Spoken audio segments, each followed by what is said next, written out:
Hello everyone, welcome to today's podcast. I'm Arjun Raisrana and today we have a very special guest joining us. Our guest today is Mr. Tamal Pal, who is currently the National Head of Marketing for Automotive Steels at Tata Steel India. Over the past 14 years at Tata Steel, Tamal has held a variety of leadership roles across marketing, planning, innovation, and sales, contributing significantly to the company's growth in the automotive steel segment.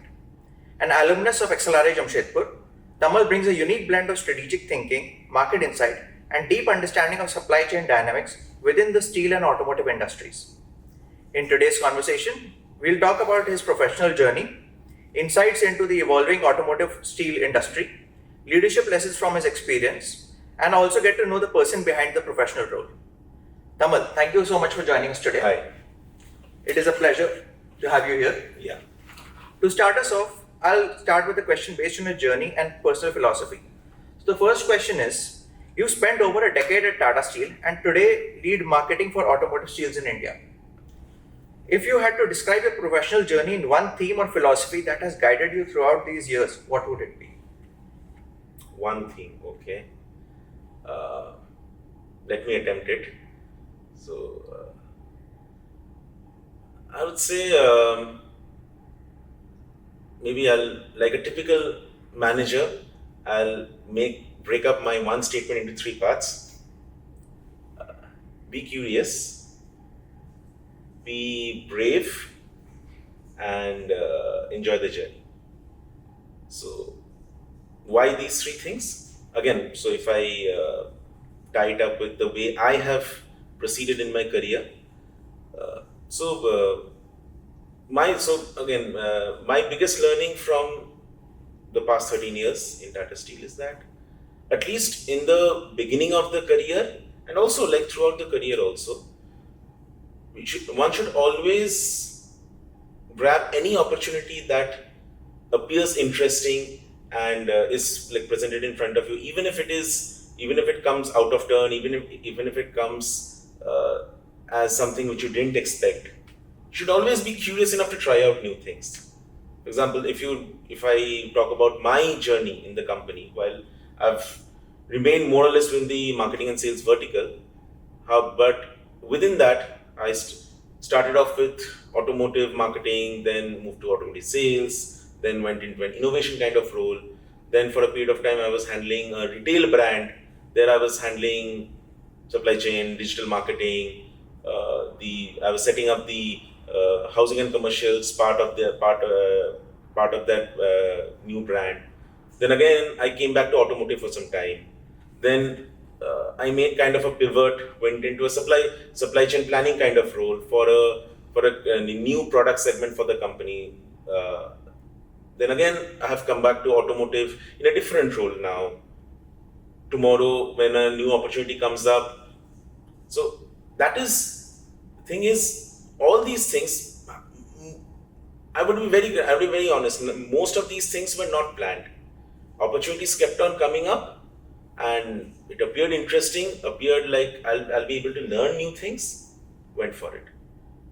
So this ties to the second thing which I said, which is be brave, because most of the times, typically, like we Indians have this thing always in the back of our mind. Log kya kahenge?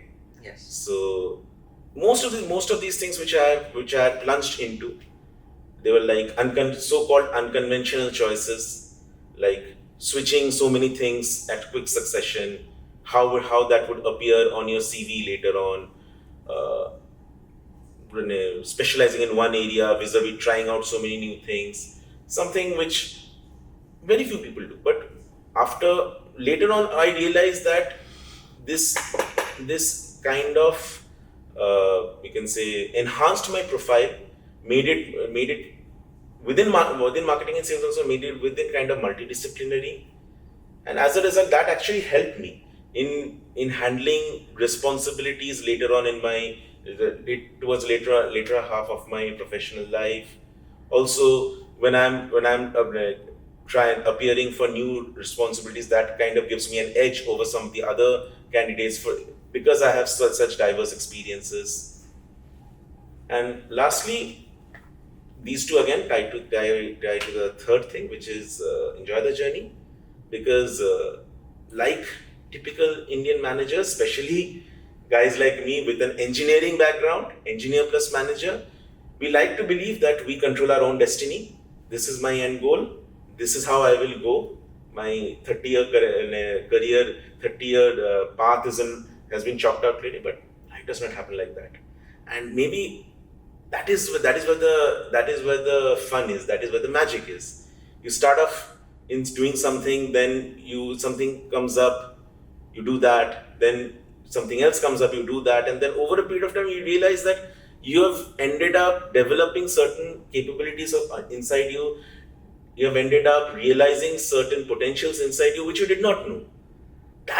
This journey, enjoying this journey rather than only being fixated on the end goal, that is something which would be perhaps the key takeaway or the key source of satisfaction of my career so far. So again, to sum it up, like there's that saying, if I remember correctly, that I think it goes something like the road less traveled often leads us to the most profound experiences. So That is a profound answer. So, you started your career with XLRI and have grown through multiple roles across marketing, sales, innovation planning. Looking back, which role taught you the most about the steel industry and how that actually works? okay, so since I have been in steel industry and within marketing and sales of steel industry, so I would throughout this entire journey, so I would say so perhaps my biggest learning has been that steel industry, at least on the customer side, is nowhere close to being like a very monolithic, homogeneous kind of thing, that this is how steel industry is. On the customer end, steel industry can be as diverse as you can think of it. Like you have on one extreme, you would have the large B2B customers with very, very specific requirements. For example, the role that I'm currently handling, which is the automotive steel business, where Tata Steel services all the major automotive OEMs in India. Large buyers, very, very specific technical requirements, and absolutely, like they say in textbook B2B marketing, absolutely rational decision making, things like that. On the other side, our company also produces branded products, things like TMT rebars, things like roofing sheets, even going up to some of the new age products. One of which I was incidentally part of during its incubation and scale up phase, which is Tata Pravesh, steel doors and windows. Absolutely a retail product, completely related to lifestyle, look and feel. So even so, when you think about steel industry, things like TMT rebars, roofing sheets would still come to your mind, but things like, because these are at the end of the day building materials, where the decision would still be taken by the man of the house, kind of not fully rationally, but kind of rationally. The consideration things will be cost versus cost versus output, things like that, more scientific, rational kind of thing. But now when the company has moved into absolutely such kind of innovative products like doors and windows, my learning has been that this is a completely lifestyle product. There, actually, the decision maker is the lady of the house. Her considerations are how this would fit with the color of the walls, with the furniture. So this is the entire spectrum in which my company itself operates. So most of the other big steel companies in India and across the world also operate in this hugely varying spectrum. And within this spectrum, there would be SME customers. There would be, as they say, B2B, B2SME, B2G, government customers. That is again another completely different set of buyers with completely different set of criterias.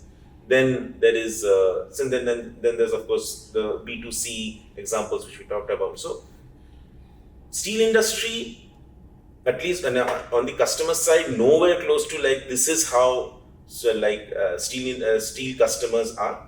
But then again, if I one key learning or understanding through all of this has been that the basics of marketing or basics of sales, that does not change.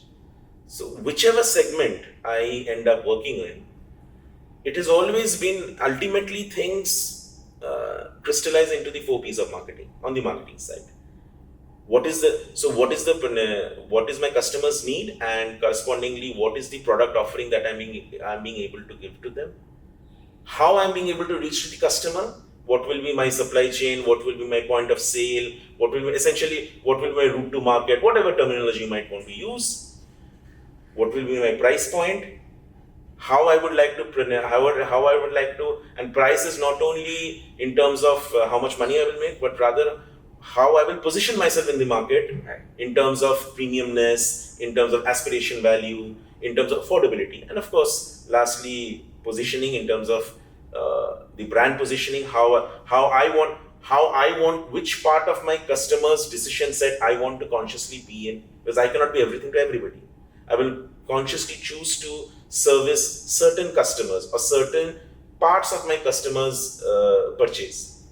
And of course, on the sales side, if I talk about very basic things like always being right close to your customer, always being keeping our eyes and ears open, being absolutely attentive to the stated as well as latent needs of the customer, and of course over a period of time. So these are like the basics. If you since I'm back to my alma mater, so maybe I'm like talking more in theoretical terms, but then these are the basics. And then of course over time, things like technology, digital, now AI, these things have come in. These things have essentially augmented these processes. So nowadays, all these processes that I talked about, like so customer insight management, then customer need management, product portfolio management, all these things have to be augmented with technology, the different digital tools, AI, data analytics. So that is how the basics remain the same. The outward manifestation keeps on changing. So maybe I don't know whether I could express myself fully properly, but then that is maybe in crux of what has been my learning. That's really interesting. Let's talk a little more about the industry itself. So, inside the automotive steel industry, it's right now going through massive changes, right? EVs, lightweight materials, supply chain disruptions. How is the automotive steel business evolving to support this transformation? So automotive steel is actually like quite a technical subject. So I intentionally paused because if I start rattling off into my regular day-to-day terminology, I don't know how much the viewers would understand or would even appreciate. But then let me attempt to like talk about it in like very basic terms, which like most of the guys, at least people who have some understanding of automotive or some understanding of steel would be able to appreciate. So, see, in automotive, lightweighting has been the key focus area for a long, long time. Lightweighting, as well as along with crash safety, which essentially builds onto the need towards the push towards more and more high tensile grades. So, the steel companies, this continuous shift towards developing newer generation advanced high strength steels, ultra high strength steels, gigapascal steels. This has been going on since at least from the time I have joined the industry. I'm seeing this thing continues to be there. This thing will continue to be. It has been there, will continue to be there. Now we are talking about the next generation steels with the new facilities that all the major steel majors have come up with. Now we have capabilities of developing things like complex phase, trip steel, then press hardened steel, where the strength levels can go up to 1500, 1800, even 2000 megapascals. So that is one area which has been there, which will always continue to be there. The advent of EVs have actually you can say fast tracked it, because the battery automatically adds X number of kilograms onto the vehicle weight. So how to offset that? Otherwise my the mileage will come down. As a result, the push towards usage of more high strength steels, rather more, the shift from traditional cold forming steels to hot stamping or even cold stamping steels. This press hardening steel that I'm talking about, that is something which was till now practically nobody in India is making. But the way the European steel industry or the American steel industry, the Korean, Japanese steel industries, the way they have evolved over time, we know that the way we are making our long-term plans, we know over the next 5-10 years, this is going to be the mainstay. So that part is there. Of course, the advent of EVs also has brought in newer applications which were not there in an ICE car. Things like EV battery casing, that is one area where, so it's a new component. So what kind of steels to be used? So that is one area where all the steel companies are actively working with the automotive OEMs in figuring out what kind of steels to use. Also, electrical steels as an area that has been so till now, the electrical steels has been mostly been supplied to things like the transmission segments and things like that. But with EVs coming up, a completely different category of electrical steels, which is a higher grade CRNO, that is the technical term if I say, a higher percentage of silicon, close to 2%. That is something, the growth of that, the demand of that kind of electrical steel is expected to be anywhere close to 20 to 30% year on year. That is what we perceive. So these are some of the trends, some of the upcoming trends in the steel industry that we foresee in the automotive steel space, primarily driven by EVs and all. So Sure. that's what it is. So in industries like steel, where production cycles are long and the demand is volatile, how do you find a balance between customer needs, operational constraints, and market opportunities?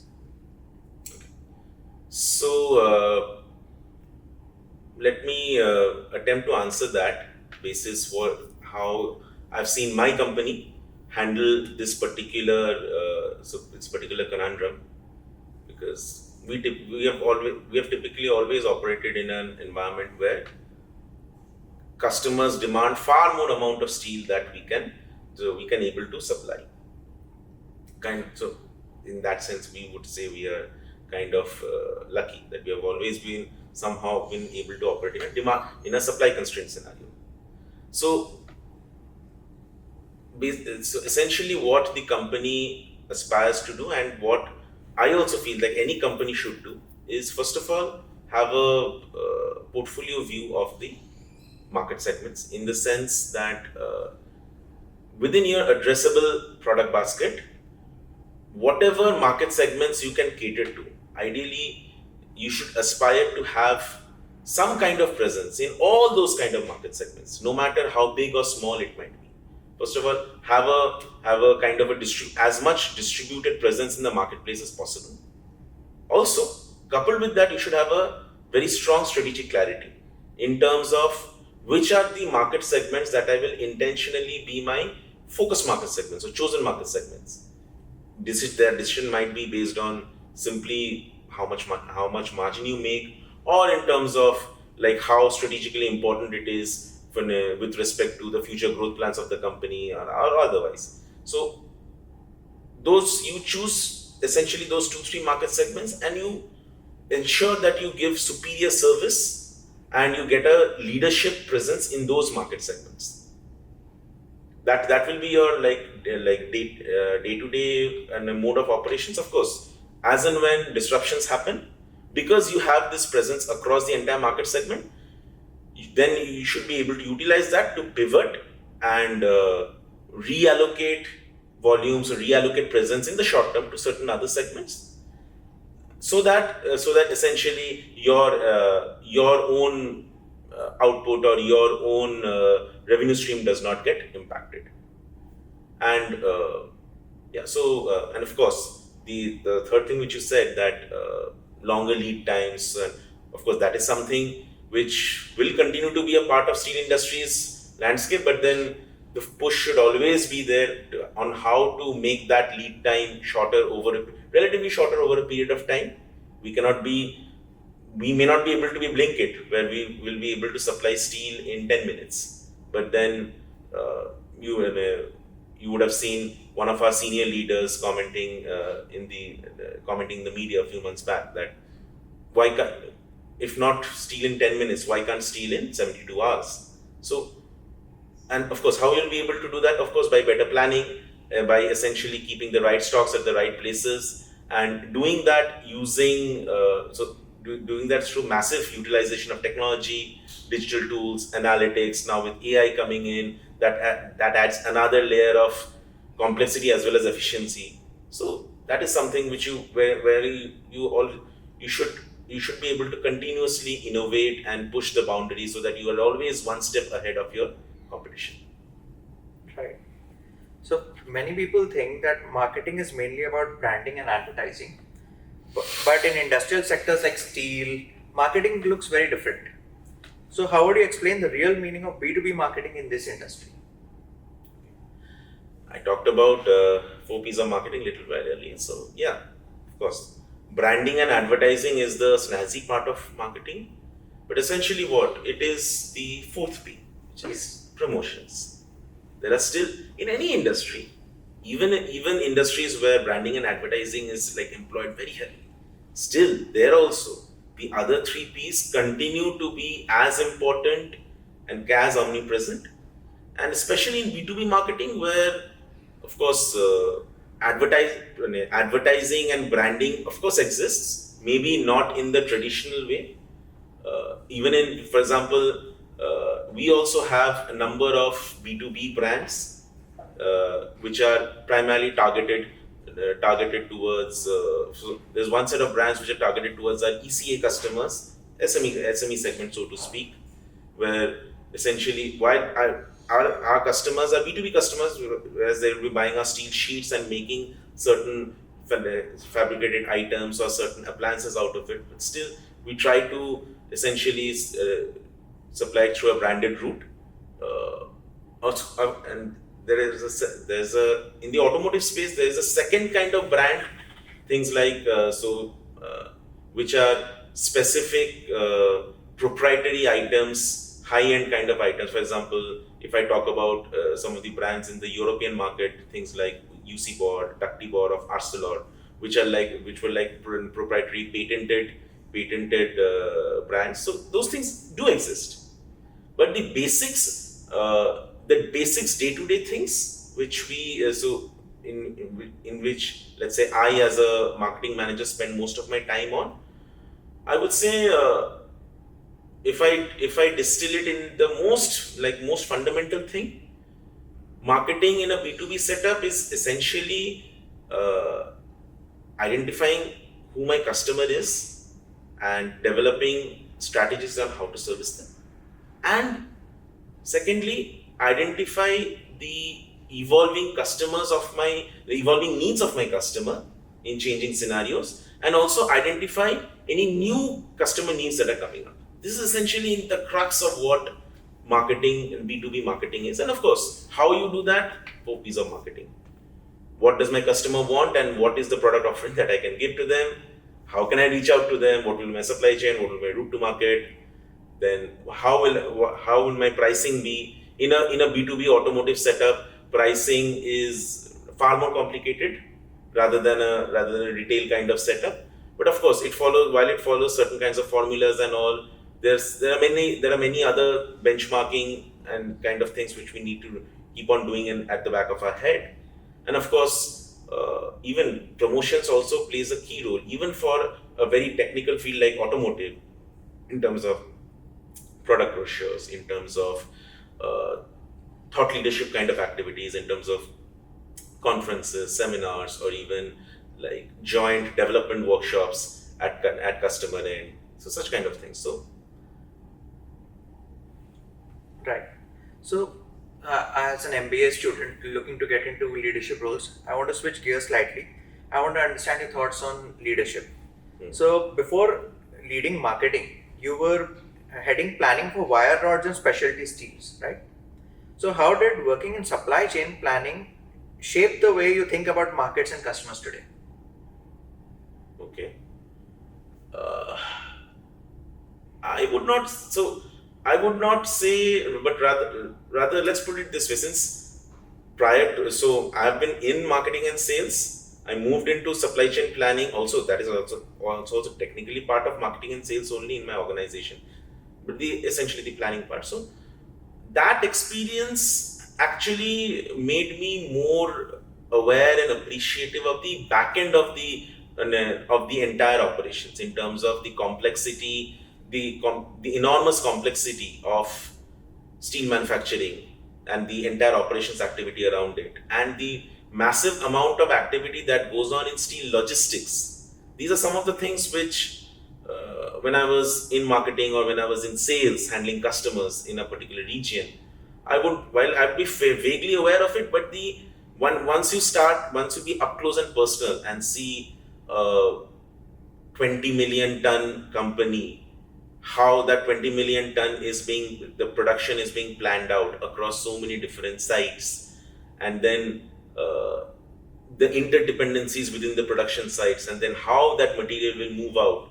Also, then, or once you get exposure to the raw material side of it, because 20 million tons essentially translates to 80 million tons of raw material moving.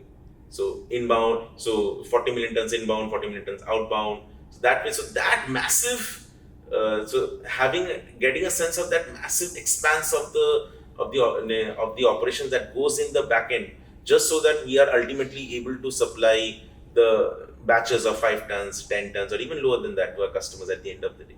That is something that awareness and appreciation of the mammoth scale of activities that goes on. That is some that would I would say that was my key takeaway or key learning from this past stint in supply chain planning. Understood. So, you work closely with cross functional teams across operations, logistics, and sales. What leadership lessons have you learned about aligning diverse teams towards a common business objective? So essentially, like getting multidisciplinary people teams together Yes. for a common project. Right. Okay. I have kind of a you can say I have kind of strong views on this subject in the sense that the traditional way of thinking that big organizations people are comfortable working in silos. Well, that might appear to be the case on the face of it, but what I have seen that as management, if you're able to lower the ambiguity and provide clarity, so lower the ambiguity and lower and higher the clarity of business requirements of deliverables, automatically it results in higher enthusiasm, higher participation, and as a result far higher quality of output, even when there are multidisciplinary people or cross-functional teams working. So as so essentially four things need to be there for such kind of projects to be successful. First is strategic clarity, that this particular project that we're doing, what is it that this project should be delivering, and how that fits into the overall overall strategy of the department or of the company. And as management, how clearly we are able to communicate the expected outcome or deliverables from the team, that essentially flows into setting, even within a team or within a project execution team, setting clear roles and objectives, clear KPIs of individual team members or individual cohorts, and of course periodic reviews, uh, feedback, and then course correction whenever required. Essentially, giving the team a sense that whatever work you're doing is actually important for the organization. That's why your senior leaders would be keep on spending time reviewing the progress, giving guidance. If these are some of the very basic things, if as essentially if you do the basics correctly, I've myself seen how when these basics were done correctly, even a very diverse team could deliver results very quickly and efficiently, and the reverse also. So yeah, Right. that is my view. So, moving along these similar lines, if you were advising young professionals entering industries like manufacturing, automotive, supply chain, what capabilities define the leaders of the next decade? Next decade, okay. Uh, Again, so try to share my thoughts on three paradigms. First is what are the inherent qualities or inherent characteristics that the new age leaders should aspire to build within them. Firstly, of course, comf- uh, comfort. So comfort with new technologies, digital tools, analytics, AI. With time, so over the last 10 years, I've literally seen in front of me how this entire, so from IT being a different department to digital, so digital becoming almost like second, so like my second language, analytics being kind of part of my day-to-day job, and now with AI coming in, all those things have gone into overdrive. Things which I actually had to analytics which I actually had to spend time doing it myself.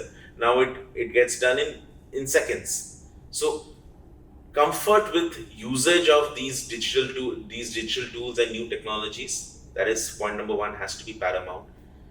Secondly, I would say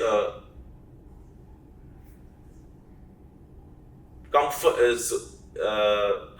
with,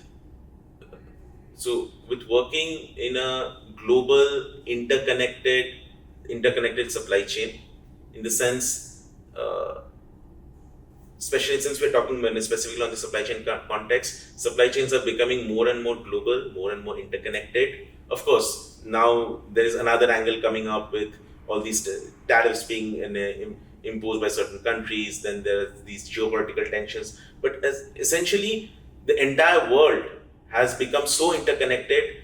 Even every company, even companies which are operating within a small domestic setup, they also have interdependencies through supplies coming in from other countries, and also the ability to have a systems kind of view, to ability to work to work effectively in a globally interconnected system. This is the second thing, own capability, which we talk about. Expectation from the second paradigm is, what is the expectation that industry or other stakeholders would be having from the leaders. First is, of course, the ability to work in challenging, ever evolving scenarios. The ability to work, to have a high sense of agility and adaptability. VUCA has almost been kind of a cliche, but then we are getting to see on a day-to-day basis how VUCA is actually the reality. You don't know the kind of things that have come up. So we thought that COVID was a black swan event, but then now the current Middle East conflict that has been going on, that is the kind of impact that is having on the supply chain, is quite similar to what it was there in the earlier parts of later half of 2019 or 2020. That's what we're seeing. It's an ever evolving scenario. So such kind of things will continue to happen. The ability to work effectively, to manage such kind of scenarios with agility, that is one thing. Second thing is, of course, the understanding and knowledge of the different ESG regulations or the other environmental regulations. That is something which Europe has already shown the way. Even in India and the rest of Asia also, it will become mainstream very soon. Such kind of regulations will become part of our daily life. So having an understanding and appreciation of ESG guidelines, of different environmental regulations, and how to utilize them effectively in order to gain business advantage over your competition. as in not only looking at it purely from a compliance angle, or but rather how to make it a P&L lever, so to speak. This is something which is becoming more and more more and more critical. Lastly, from a people development angle, because essentially we're talking about leaders, so two things which maybe has always been there but will become even more critical as we go ahead. One is having an innovation mindset. Sounds very cliche because it gets talked about everywhere, but again, with the world becoming so fast, with new technologies coming up every day, with new business models coming up every day, with incumbents getting disrupted like anything, the ability to gauge innovation opportunities, the ability to jump on to impact the next big thing, having that courage and conviction, that kind of mentality will become more and more paramount. And of course, the ability to manage talent with diverse backgrounds and diverse kind of social and emotional needs. Because again, with time, the duration of generations are becoming smaller, from boomers to millennials to Gen Z to now already. So there was a Gen X in between, now Gen Alpha. Generations are becoming shorter, and the difference in thought process, the difference in approach is becoming more and more more and more different, more and more divergent from generation to generation. Right. So my bosses, the expanse of generation that he would have had to manage in his career, I know that the expanse of generation that I would have to manage in my career would be more. And similarly, leaders of the next decade, that would become multifold. And of course, with again global talent pool coming in, naturally that intermingling of culture and the resultant clashes wherever it would be inevitable, so to speak. So the ability to manage talent in such kind of a diverse setup with differing needs, that is going to be the second requirement from a people management point of view. Yeah. So mostly these 6 things across the 3 paradigms. Right. So I think it's become a little heavy. Let us move out of the boardroom now. So my next question is, outside of work, what are some hobbies and activities that help you disconnect and recharge? So while again, I have a tendency of dabbling into multiple things, but then as years go on, as responsibilities increase, so over a period of time, I've seen some of the things where I end up spending most of my times. I find joy in spending most of my times. First is of course live performances, in the sense any so any kind of any kind of art. When I seeing it live vis-a-vis seeing it a recorded version, I've always had a preference towards the live version of it.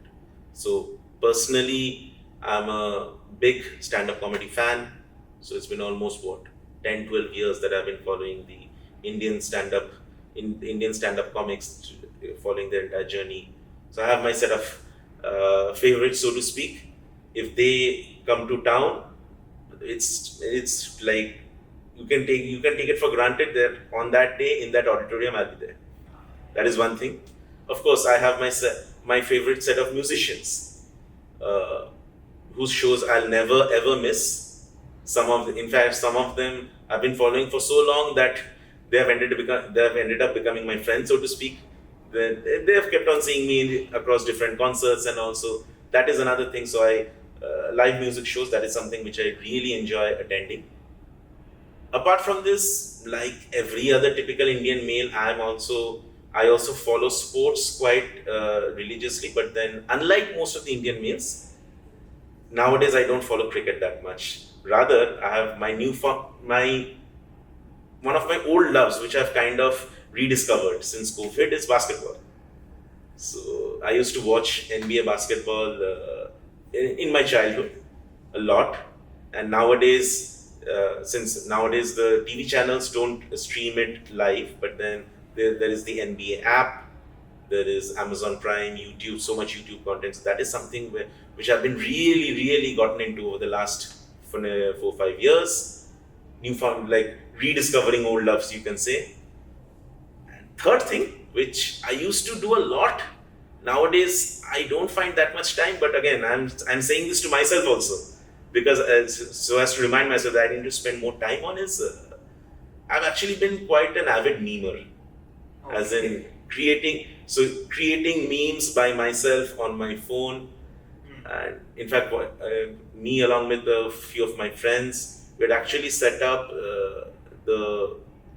one of the largest meme communities in Bengal on Facebook. That community still continues to be there. All of us have gotten little older, little busy with the daily schedule, but still, whenever we catch up, we keep on saying, we have to get back to our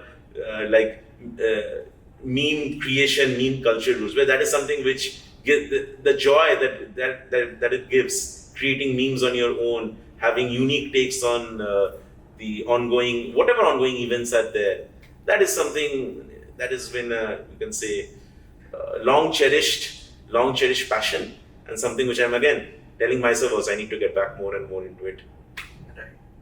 So finally, if you could go back and give one piece of advice to your younger self just starting at XLRI, what would it be? This is something which I know my younger self would not like to hear, but I think you and the rest of the GMP batch who have been kind enough to invite me, they would rather be happy in me sharing this learning or piece of advice to my oldest self, is that don't do an MBA as a fresher. I did my MBA as a fresher, and later on, once I joined the industry, I realized that if I had spent even a few years working, in fact, during my MBA also, I realized, looking at my peers who had 3-4 years of work experience, especially people who had experience in a product kind of setup, in manufacturing, or even in FMCG sales, that kind of thing. The way they would be able to appreciate the things that were being taught in the classroom, the way they would be able to assimilate the knowledge or bring their own unique perspectives, those I would be simply blank, because I didn't know what working in a corporate setup is. Once I started working, then I realized, oh, acha, this is what that thing meant. This is what that thing was. So today, if given a choice, that is the only one thing which I would like to change in my XLI journey, is that I would have definitely worked at least for a couple of years and then come and did my MBA. Agreed. So, Tamal, thank you so much for sharing your experiences and insights with us today. It was really interesting to hear about your journey at Tata Steel, your perspective on the evolving automotive steel industry, and the leadership lessons you've picked up along the way. I'm sure our listeners will also take away some valuable insights from this conversation. Once again, I'd like to thank you for taking the time out for doing this podcast, and thank you for everyone listening. Thank you for joining in. Thank you. Thanks. The pleasure was entirely mine.